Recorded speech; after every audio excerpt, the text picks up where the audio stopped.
Hello, I am Stephanie Marquez from M9A and today I'll be demonstrating the transferring patient from bed to chair.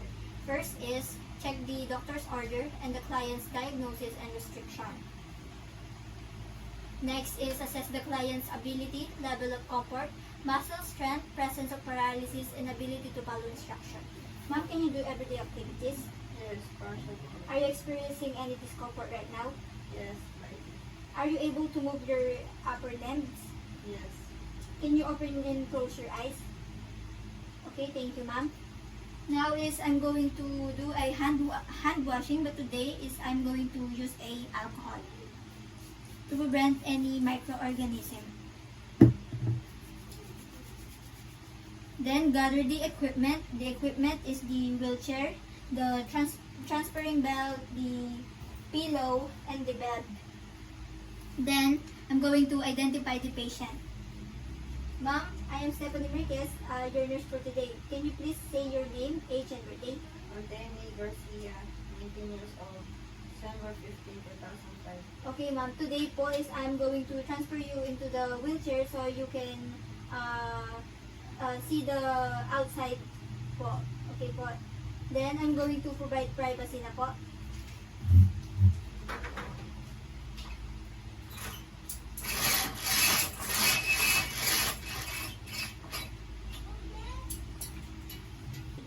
Now I'm going to adjust the height of the bed to the lowest possible position. But today is we were not able to do that because the bed is not adjustable. Then slowly raise the head of the bed if not contraindicated by the patient's condition.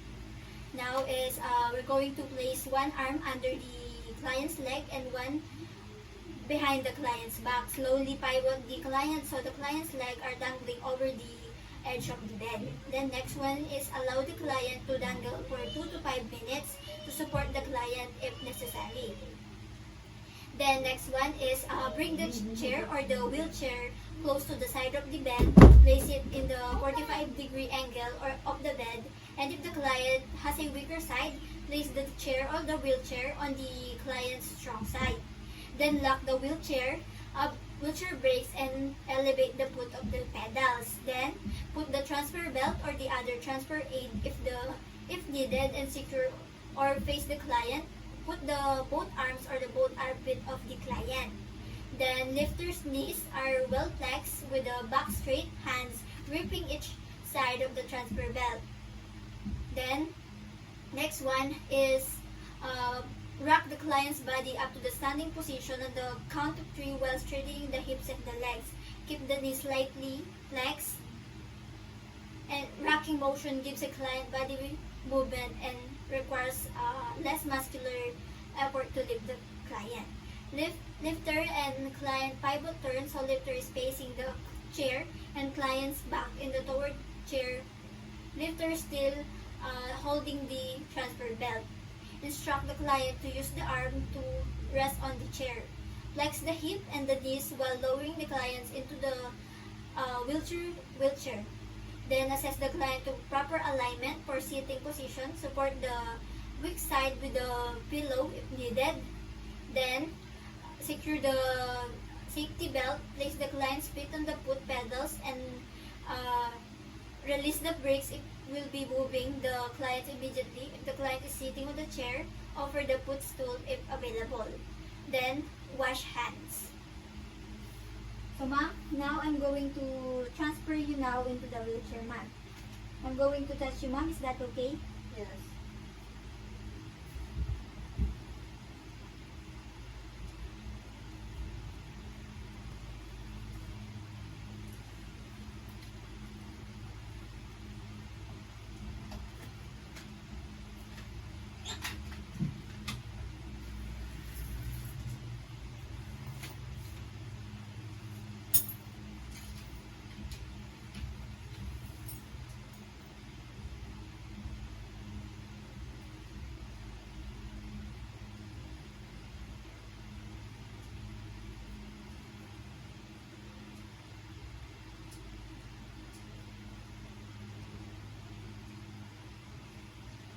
Are you ready, ma'am? Yes.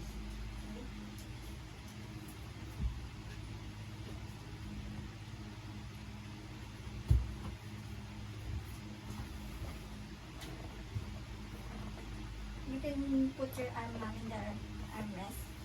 Then, repeat, ma'am.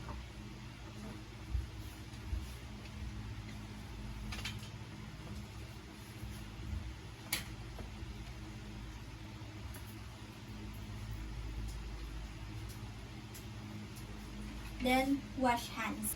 Now, I'm going to be demonstrating transferring patient from wheelchair to bed. First is identify the doctor's order. Next one is gather the equipment. The equipment is the transferring belt, the bed, and the pillow. Next is identify the client. Hello, ma'am. I am Stephanie Marquez, your nurse for the day. May I know your name, Otemi Garcia. your birthday, December 15, 2005. and your age? 19. Okay po. Then, ma'am, today I'm going to transferring you from wheelchair to the bed. Is that okay, ma'am? Yes. Okay, now I'm going to provide privacy by closing the windows.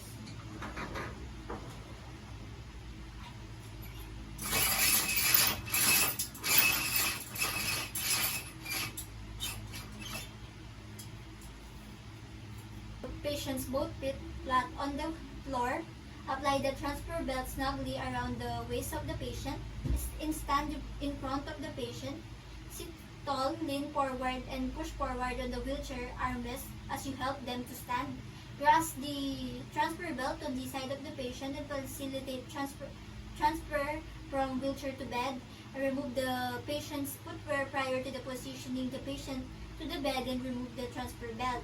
Then support the patient's arm and leg. Then put the patients on a supine position. Provide the privacy to the patient by providing the blanket to the patient. Yes, ma'am.